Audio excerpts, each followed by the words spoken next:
Hey guys, welcome back, and I know it's been a while since I filmed a long form video, so for me coming back, we're gonna do a little come with me, day in the life, being back on, the regular day-to-day school basis. And for now, I'm online for 3 classes, and then tomorrow we have on campus. So that's a lot of fun to show you, but for now, enjoy seeing me in my room. Alright, and then I do want to know what are your K-pop songs you want me to react to, because we're going back to our roots. Okay, we're going back to our roots. We're gonna keep doing our K-pop reactions to these new songs coming out, and I know there's a lot of songs that have come out in new groups, so comment them down below, and I'm excited to see a few of the comments, see what kind of vibe we're leaning towards, and let me know if you'd want me to, give my full review on Squid Games Season 1 and Squid Games Season 2, because I love those, and I was like, whoa, no way. So in a few minutes I am going to be in class, so wait for that, because it's going to be a little interesting, because it is, the first Zoom meeting, so we'll see what happens, but stay with me, enjoy the ride, get cozy, because it's going to be a while. I love you guys so much, thank you for all the support, and let's keep watching. Welcome everybody to AH5250 Digital Aesthetics Experimental. I don't know if I have it as experimental film or experimental media. We're definitely going to be looking at both in this class. And a really kind of interesting dovetail that is the field of media studies alongside art history, right? The two fields have historically, it's gotten a little bit better in our contemporary moment, but have tended to stay away from one another, right? Not kind of stepping on toes. We're in a really interesting moment right now where, media studies has become effectively more interdisciplinary, and art history, of course, has over the last 15-20 years itself become also more interdisciplinary, and so we're seeing a lot of overlap. And so if you had a moment to look through the syllabus, which is available on our course Canvas page, highly recommend downloading it. And the syllabus, of course, always subject to change, but I really do my best to outline everything on a week-to-week basis, and so you can kind of plan ahead as needed. But for those of you that have, had an opportunity to look at it and kind of go through it, you might see, we do have a kind of mix and toss-up of text from different disciplines. And so this is my little study buddy. It's cute. My little chunky butt. He's an Australian cattle dog. Okay, I am back.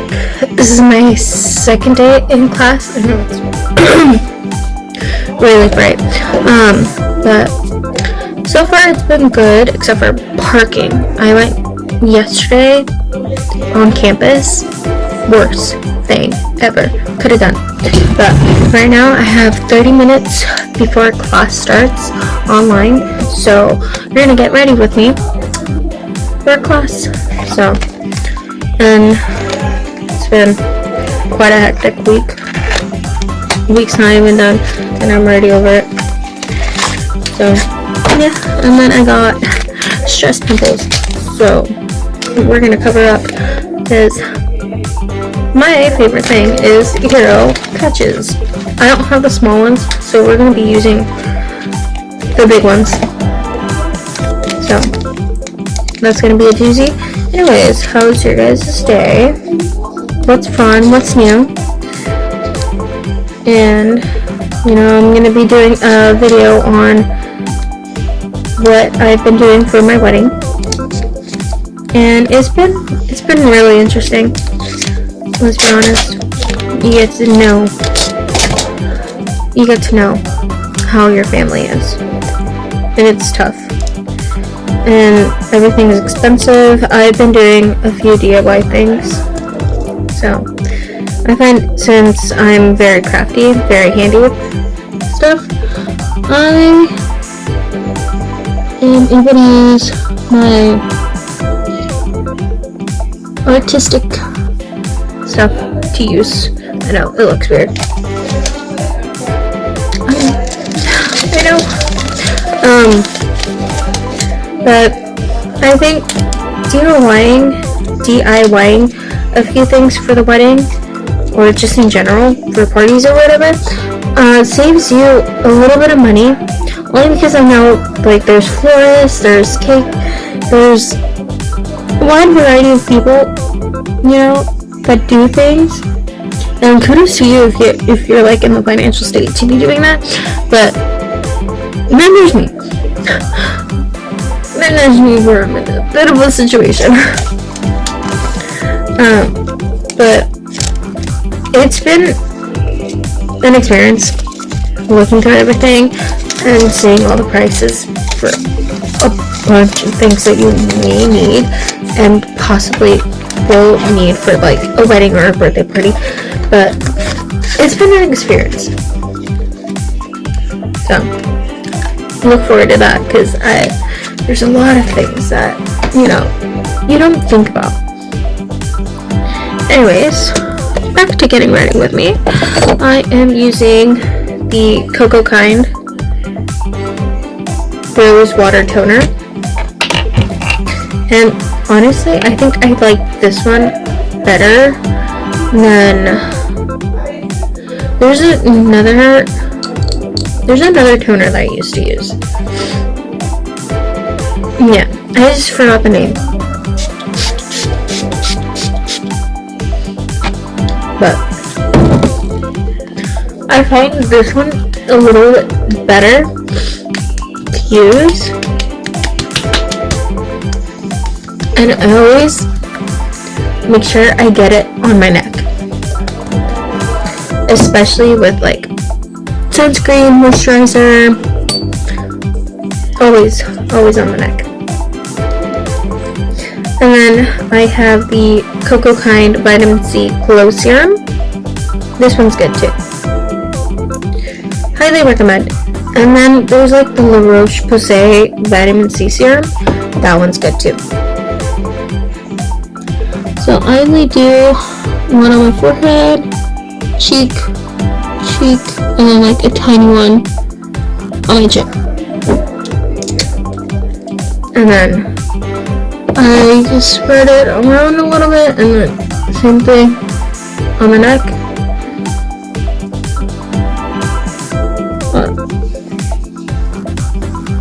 And then I'll spread it.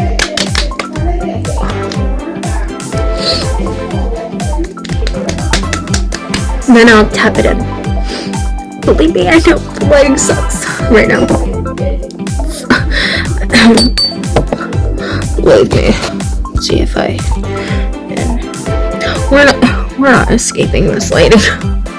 We really aren't today. So I know it's very bright. Let's see. Okay. Maybe I can cover it with my head. Bear with me. And then as far as like moisturizer, I think out of all the moisturizers that I've tried, I do like the CeraVe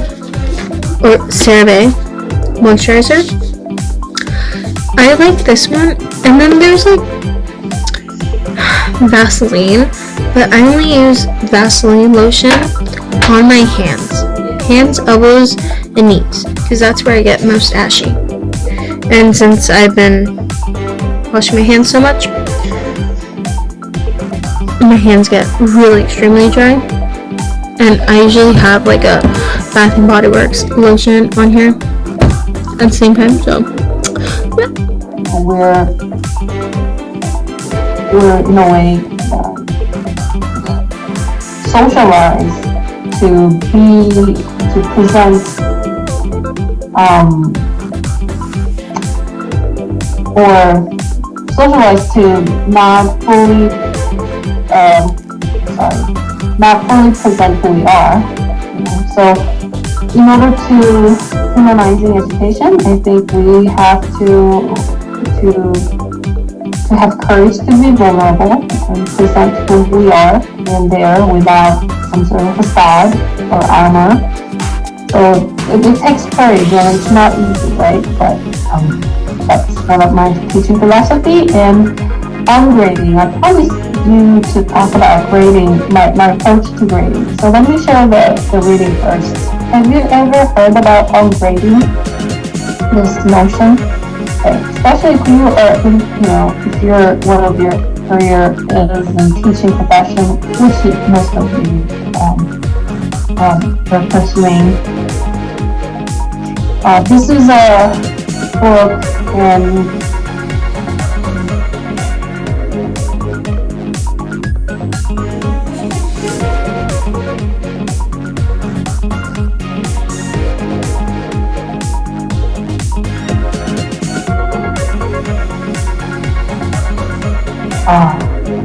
interesting. Okay, transfer of PDF in the chat is restricted by university. So I guess I cannot share PDF. I'll need this screen share and I will share that on Canvas.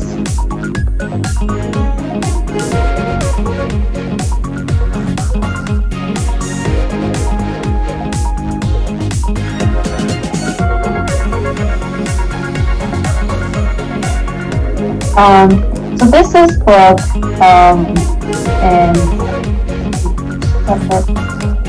and on grading is not necessarily about like teaching the grading practice, but really dealing with all the questions around grading.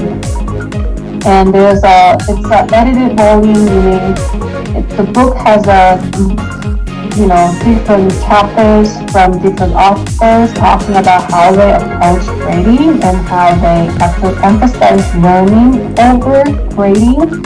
And one of the important things is that grading is not it's not same with assessment. Assessment is important, like really assessing where you are at and whether you're getting at the learning goals at the end of the semester is important. But grading is a system, right? System to assign either letter grade or points as a way to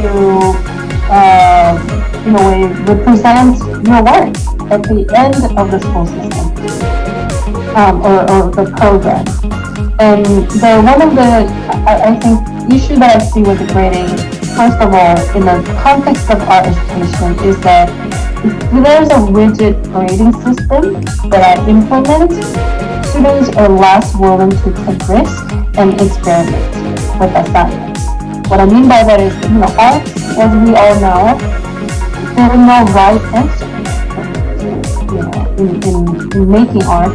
But if we know that there's a one right way, or if the instructor imposes this is the way to make art, students, want to take risks and try different ways of making art. So that's actually, disservice.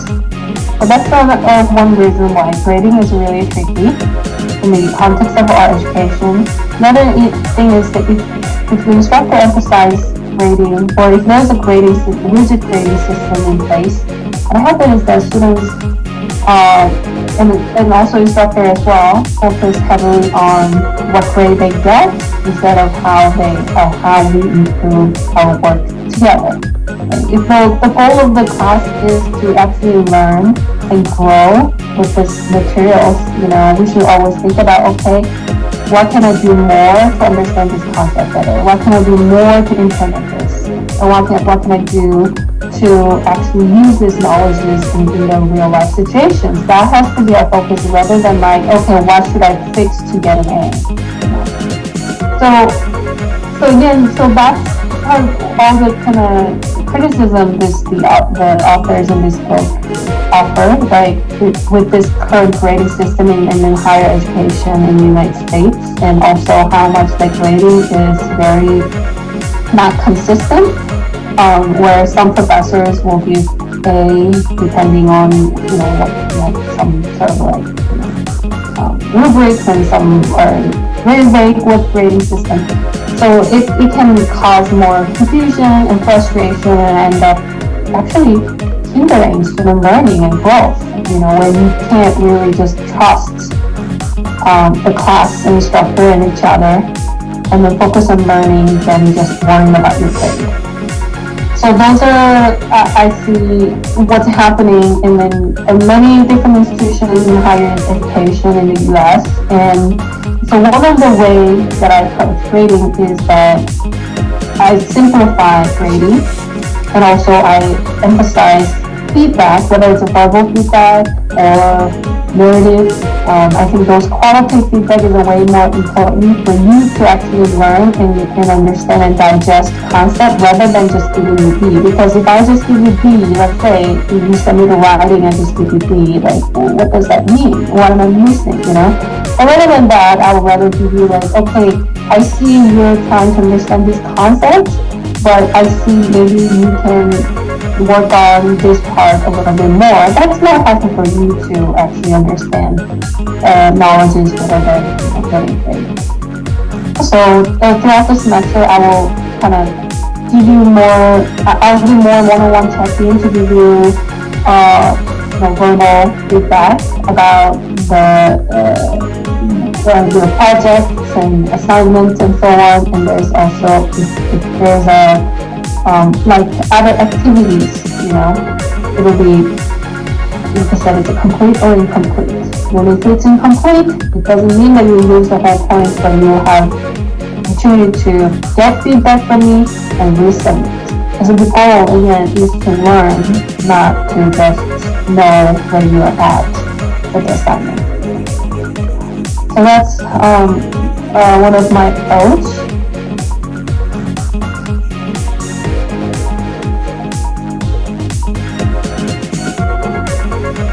And so humanization, humanizing, I already mentioned that. Okay, so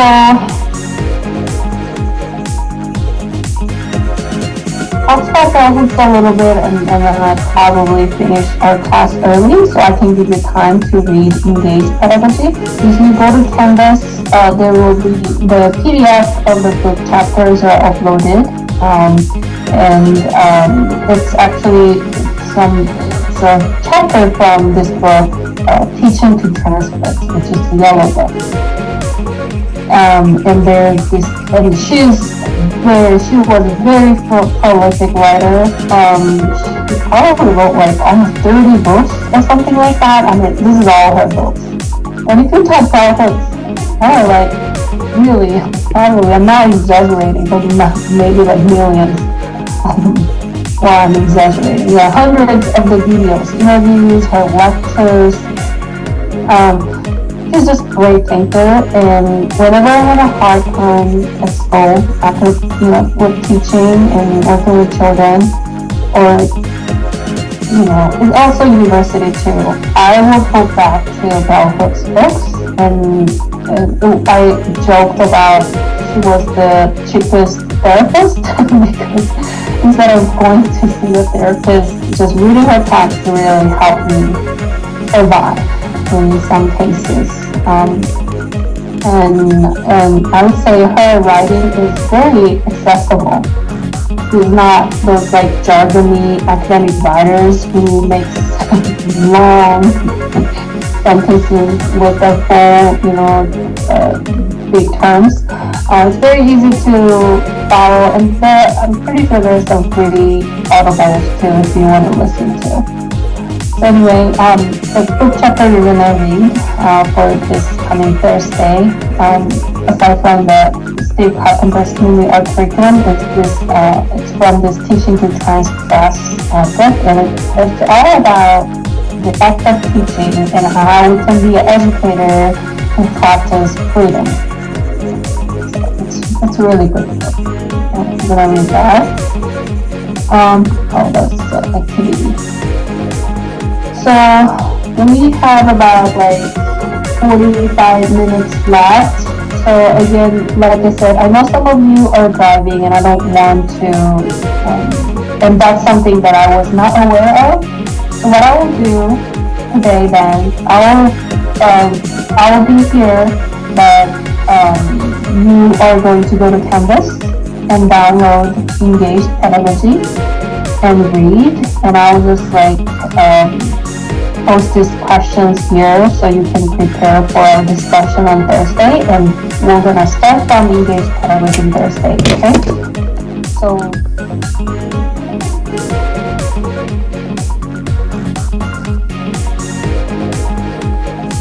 yeah, and there's another reading, Carpenter Community Art Curriculum, and so